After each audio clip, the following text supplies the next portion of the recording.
Okay, so you know how sometimes there are these topics people kind of dance around? Right, yeah. We're going right into one of those areas today. Okay. It can be a little sensitive, but we're going to talk about dating preferences and how cultural expectations and race all kind of come together. Yeah. Specifically, we're going to be looking at relationships between Indian women and Black men. Interesting.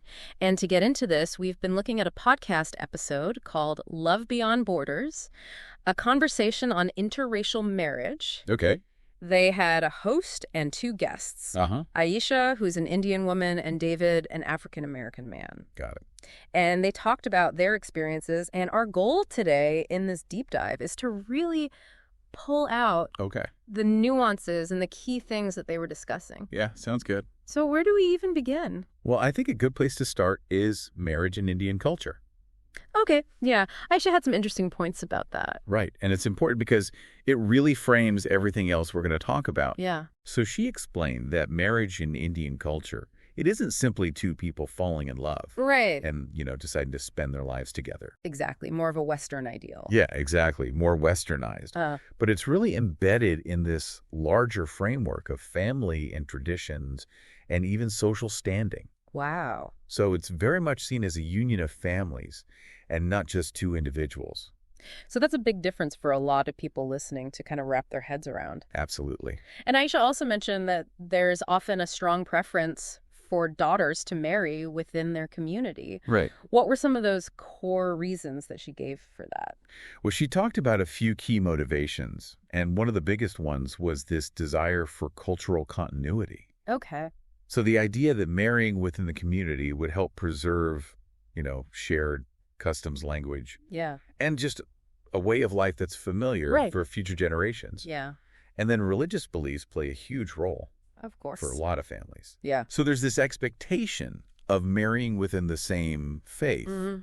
And then she also touched upon, caste-based expectations. Okay. Which is kind of a sensitive topic. Right. And while, that's less overt now. Yeah.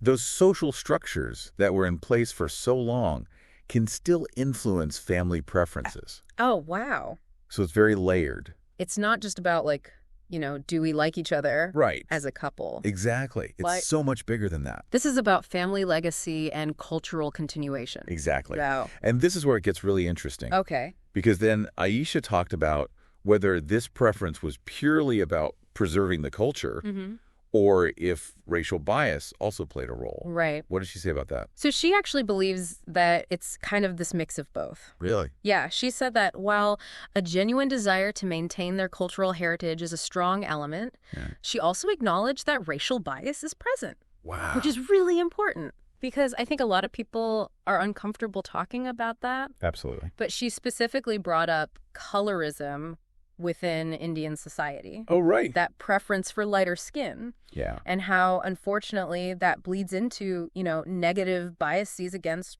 relationships with Black men. It's like the preference for your own culture is then kind of doubled because of this racial prejudice. Exactly. And this isn't something that's, unique to one culture. We see colorism in lots of different places. Everywhere. But it's really important to acknowledge that this isn't how all Indian women feel. Right. Aisha was very clear about that. Okay, good. That many Indian women question these traditional norms. Yeah.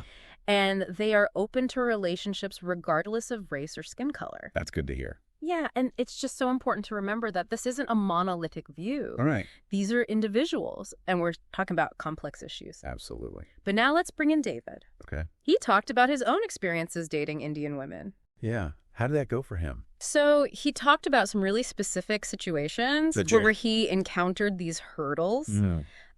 He talked about being told by women that their families simply wouldn't approve of a relationship with a Black man. That must have been hard. And he even had women who were hesitant to introduce him to their parents Really? because they were afraid of the backlash. Oh, wow. And this wasn't just like a one-time thing. Right. This was a recurring experience for him. I see. And that really highlights the conflict between personal feelings and these huge societal pressures. Absolutely. But it's interesting because he also observed that some of these women he felt were personally open to the idea of dating him, but they were just trapped by these external constraints. So it wasn't even necessarily them, it was their families? It was the pressure from families, the potential social repercussions, all of that. That makes sense. So you can really see how people are trying to navigate these complex social situations. It's complicated. But it's not all doom and gloom. Okay, good. David also talked about some positive signs of change. Like what? He talked about the influence of globalization. Yeah. And how that's really creating shifts. In what way? Well, he talked about social media and how that exposes people to a much wider range of relationships and cultural norms. Oh, I see, yeah. Than maybe their parents or grandparents were exposed to. Right. And just more international travel. Of course, yeah. More diverse workplaces. Makes sense. These all create opportunities for people to connect from different backgrounds. That's a good point. And he's seen this firsthand. He's met Indian women who were totally open to dating black men. That's great. And he even knows Indian women who are already in relationships with black men. So it's happening. It's happening. And it's important to highlight that because while those traditional views are still there, there is change happening. Especially in the younger generations. Exactly. And Aisha actually talked about whether this resistance to interracial marriage can actually change over time. And what did she think? She seemed hopeful, but she was also very realistic. Yeah. She said that it would be a very gradual process. That makes sense. You know, she stressed the deep roots of tradition within Indian culture. And how central family is to these marriage decisions. It's not going to change overnight. Exactly right. It's been around for a long time. It's generational. Absolutely. But she did point to a really interesting trend that gives us some hope. Oh, what's that? It's these love marriages. Okay. Where individuals are choosing their partners based on their own feelings and connection. Right. Regardless of things like race or religion or caste. And these are becoming more common. Really? They're more accepted. Interesting. So it does show that there's this slow shift happening. Yeah. Where individual choice is becoming more important. That's a good sign. Yeah, it really is. So what advice did they give? So both Aisha and David actually had really great advice. Okay. For people who might be in similar situations. Yeah.